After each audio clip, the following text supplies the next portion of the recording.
इसमें देखो कम से कम 30 मार्क पूछेगा ही।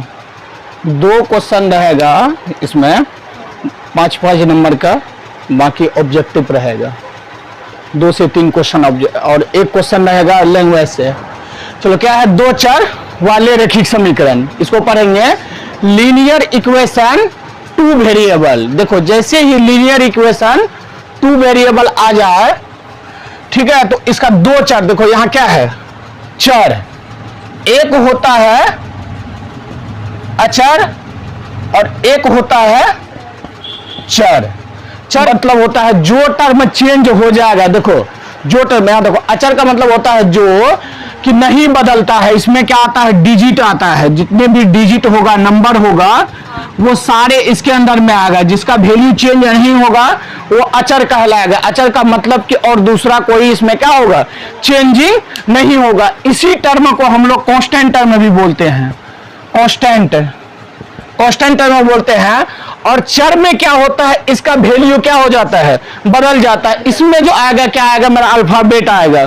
जैसे हिंदी का क ख आ गया, इंग्लिश का ABC आ गया। अगर हम अभी x बराबर 20 निकला है, आगे चल के हो सकता है इसका वैल्यू, x का वैल्यू क्या है, इसमें फिक्स नहीं रहता है, 25 भी आ सकता है, 30 भी आ सकता है, कुछ भी आ सकता है। लेकिन जैसे ही इसमें हम अगर 12 लिख दिए, मतलब कि ये क्या होगा, 12 ही होगा और इसका चेंजिंग क्या होगा, नहीं होगा। उसको बोलते हैं अचर और कांस्टेंट, ठीक है। अब तो हम लोग क्या पढ़ रहे हैं, 2 चर। इसमें जो चरों की संख्या होगा कितना होगा, 2 होगा। क्या होगा, चरों की संख्या क्या होगा, 2 होगा, या x होगा, y होगा। यानी वैसे इक्वेशन जिसमें क्या होगा, 2 टर्म रहेगा। हम लोग जैसे इसमें पढ़े थे ना द्विघात में एक चर वाला पढ़े थे, उसमें क्या था, सिर्फ x आता था या y आता था। लेकिन इसमें क्या होगा, 2 चर आएगा, चाहे x आएगा, yz आ जाएगा, AB आ जाएगा। लेकिन कोई भी इक्वेशन लेंगे तो कम से कम उसमें 2 वेरिएबल टर्म होगा। रेखिक का मतलब बताए थे, रेखिक से यहां देखो लीनियर का मतलब होता है जिसका पावर क्या होता है, 1 होता है। यानी चर में जो होगा हमेशा पावर क्या होगा, 1 होगा। नहीं है तो कुछ इसका ऊपर में क्या है, 1 है। यानी इसी को लीनियर बोलते हैं। द्विघात में बताए थे ना कि लीनियर जो होता है जिसका पावर 1 होता है। और उसके बाद क्या है, समीकरण पहले ही बताए, समीकरण का मतलब होता है इक्वल। यानी अगर हम इधर 2 kg का बट्टा रखें तो इधर भी हमको क्या करना होगा, 2 kg का कोई क्या डालना होगा, शेप डालना होगा या कोई मटेरियल डालना होगा, तब जाके क्या होगा मेरा बराबर। तो वही इक्वेशन का मतलब क्या होता है, बराबर। तो इसका निचोड़ क्या निकलता है, 2 चर वाले रेखिक समीकरण। यानी जिस समीकरण का क्या हो, 2 चर हो और क्या हो, वो रेखिक हो, क्या हो, रेखिक हो, ठीक है। और इसमें जो ये वाला चैप्टर में जो काम करेगा, हम लोग द्विघात में पढ़े थे सिंगल इक्वेशन, यानी एक ही समीकरण बनता था। इसमें अब क्या होगा, 2 समीकरण बनेगा।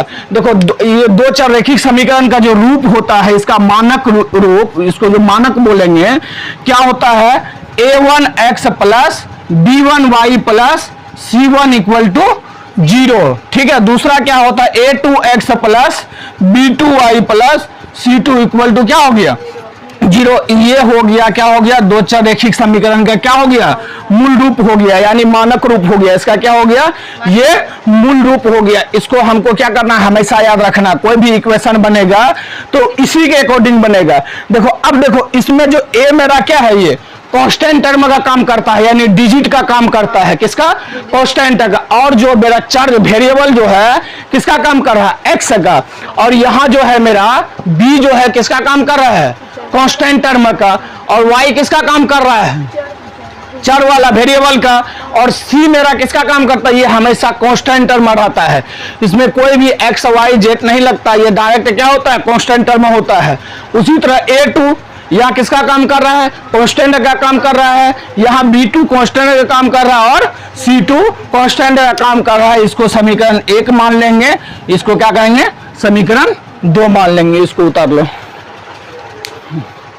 देखो अभी जो बताया उसका मानक रूप, तो इसी में यदि हम ले लेंगे 2x प्लस 3y प्लस 5 बराबर 0, हम यहाँ ले लेंगे 8x plus 6y plus 10 equal to 0। देखो यहाँ क्या कर रहा है, a2 का काम कर रहा है, एक्स का वैल्यू कोई भी चेंज नहीं हुआ है।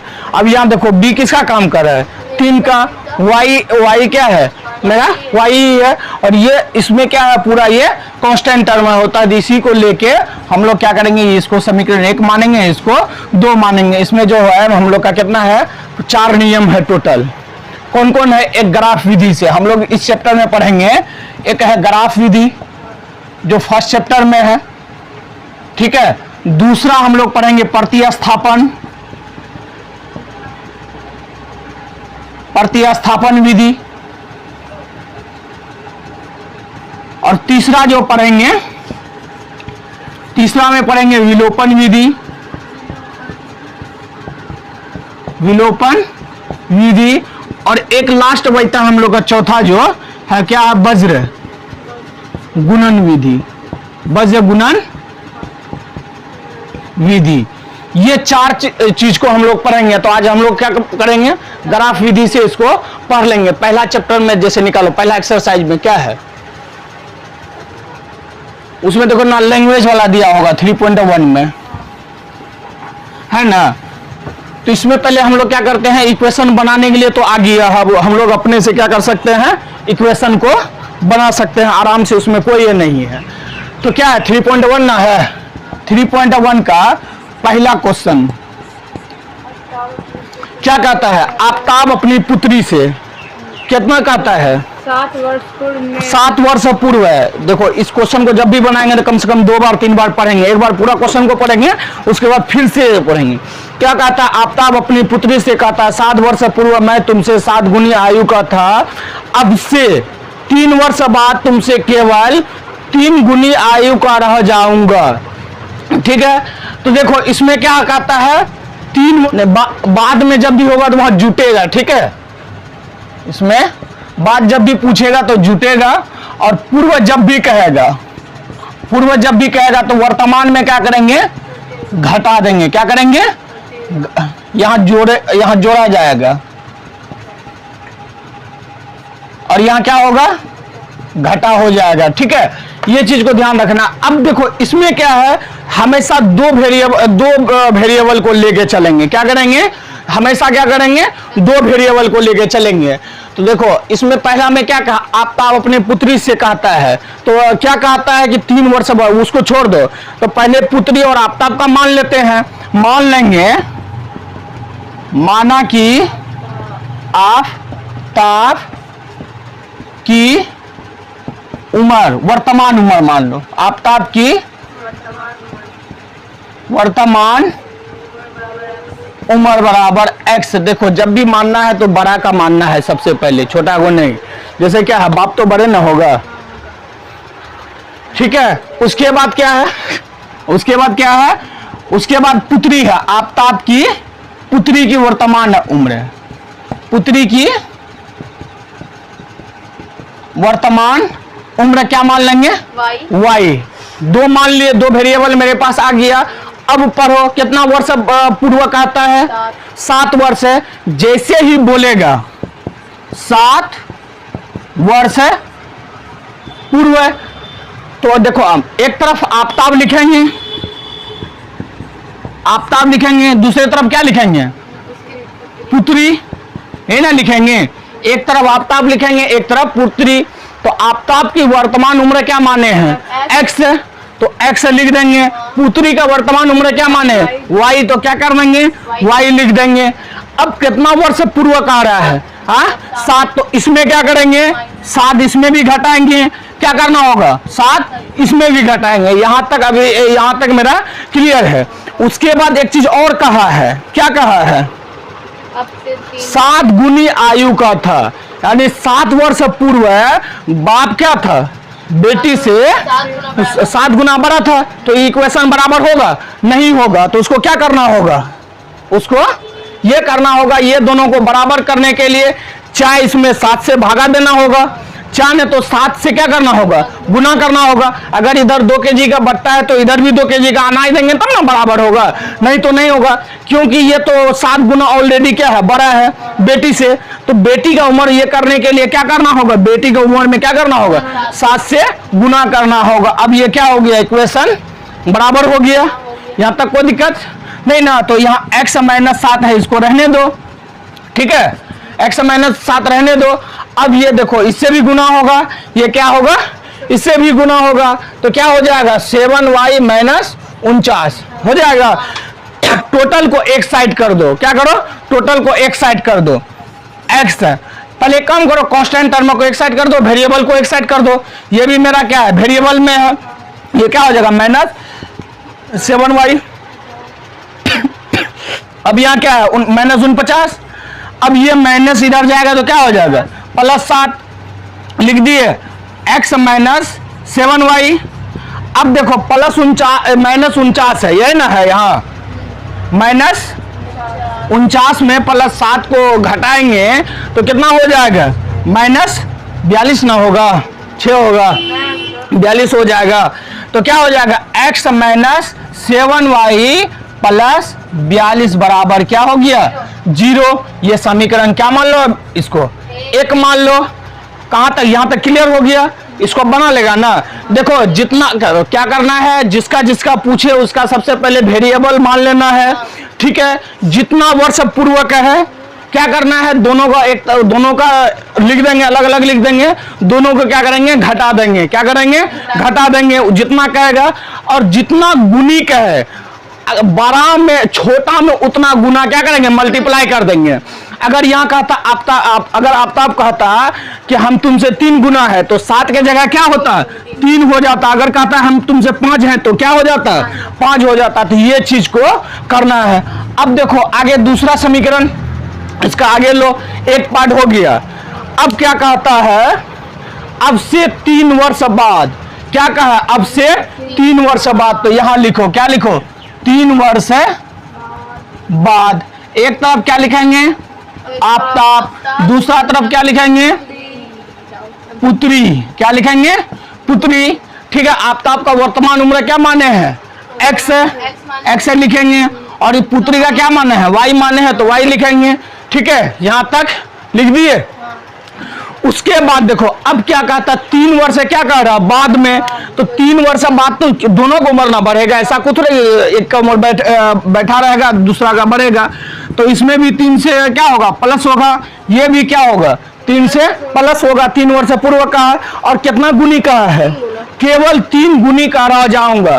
कौन कहता है आफ्ताब, तो किसमें गुना करना होगा पुत्री में, किसमें पुत्री में, क्या करेंगे 3 से इसको क्या करेंगे मल्टीप्लाई कर देंगे। तो अब ये क्या हो जाएगा x प्लस 3 बराबर, अब इसको करो तो क्या हो जाएगा 3y प्लस 9। अब सबको एक तरफ करो, x माइनस 3y माइनस क्या हो जाएगा 6, ये इधर जाएगा तो क्या होगा बराबर 9 माइनस 3, ये इधर जाएगा तो हो जाएगा, तो क्या हो जाएगा x माइनस 3y बराबर क्या हो जाएगा 6 है। इसको क्या करेंगे समीकरण 2 मान लिए, ठीक है। इतना उतारो, उसके बाद आगे टर्म बताते हैं। दोनों समीकरण निकल गया। अब इसको क्या करना है ग्राफ विधि से हल करना है। तो क्या करेंगे, सबसे पहले पहला समीकरण को लेंगे, सारणी बना लेंगे, समीकरण 1, समीकरण 1, ठीक है। समीकरण को 1 को हल करेंगे, इधर क्या करेंगे हम एक टेबल बना लेंगे x y। अब समीकरण 1 को लिखेंगे, ठीक है। समीकरण 1 क्या है x माइनस 7y प्लस 42 बराबर क्या है 0। देखो एक बार क्या करो, x का कोई ऐसा मान मानो, x का एक बार x का मान क्या लो 0 लो, ठीक है। एक बार x का मान 0 लो, ऐसा अपने मन से भी कोई भी वैल्यू ले सकते हो, उसमें कोई डाउट नहीं है।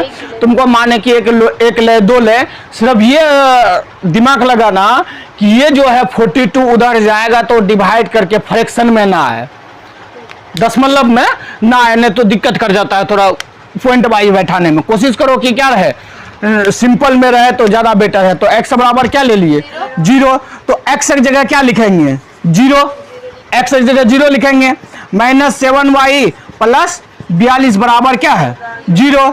तो यहाँ क्या हो जाएगा माइनस 7y, अब 42 उधर जाएगा तो क्या हो जाएगा माइनस 42 हो जाएगा, ठीक है। ये क्या है माइनस y बराबर माइनस 42, ठीक है। या इस ये किस में है गुना में है, तो इधर आएगा तो क्या हो जाएगा, भाग हो जाएगा, यहाँ भी माइनस यहाँ भी माइनस, क्या हो जाएगा, कट जाएगा। सादे कम 7, 7 छक्के 42, यानी y बराबर क्या निकल गया 6। तो यहाँ क्या करेंगे, y का मान क्या लिखेंगे 6। अब एक बार क्या करते हैं, x का कोई ऐसा वैल्यू मानो जो कम रहे, जैसे यहाँ y का वैल्यू क्या किए 3 ले लिए, तो क्या होगा x माइनस 7y प्लस 42 बराबर क्या हो गया 0। x माइनस 7 गुना x y की जगह क्या लेंगे 3 बराबर, ये 42 उधर जाएगा तो माइनस में हो जाएगा 42, होगा कि नहीं होगा। और x माइनस क्या हो जाएगा 7 या 21 बराबर क्या हो गया माइनस 42। तो x बराबर क्या हो गया माइनस 42 में प्लस क्या हो जाएगा 21, ये किस में है माइनस में, उधर जाएगा तो प्लस में। तो x बराबर क्या हो जाएगा, कितना हो जाएगा माइनस 21, माइनस 21। x की जगह क्या लिखेंगे माइनस 21, यहाँ तक लिख दिए। मिनिमम 2 वैल्यू लेंगे तो आराम से मेरा ग्राफ में क्या हो जाएगा बैठ जाएगा। अब समीकरण क्या करो 2 को लो, समीकरण 2 को, समीकरण 2, समीकरण 2 क्या है मेरा। अब इधर क्या करो एक टेबल बना दो,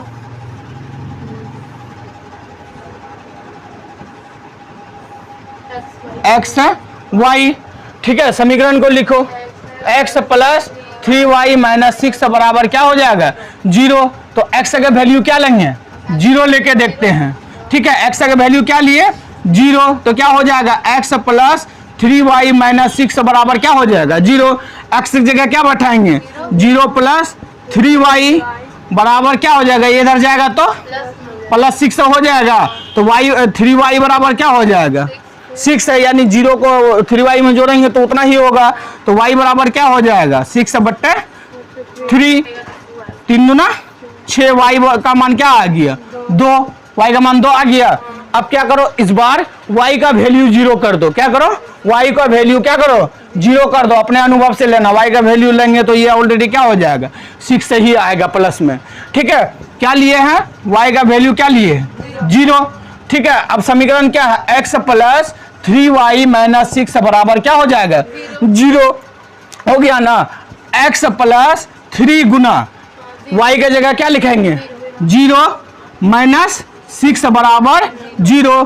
x प्लस क्या हो जाएगा, ये पूरा टर्म 0 माइनस 6 बराबर 0। तो x बराबर क्या हो जाएगा, ये उधर जाएगा तो ये क्या हो जाएगा x माइनस 6, 0 में 6 को घटाएंगे तो उतना ही होगा, बराबर क्या हो जाएगा 0।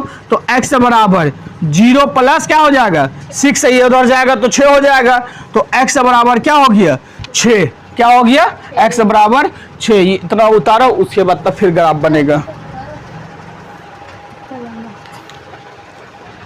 ये टोटल वैल्यू हो गया मेरा समीकरण, ये 1 का, ये 2 का, ठीक है। अब इसको यहाँ क्या है x बराबर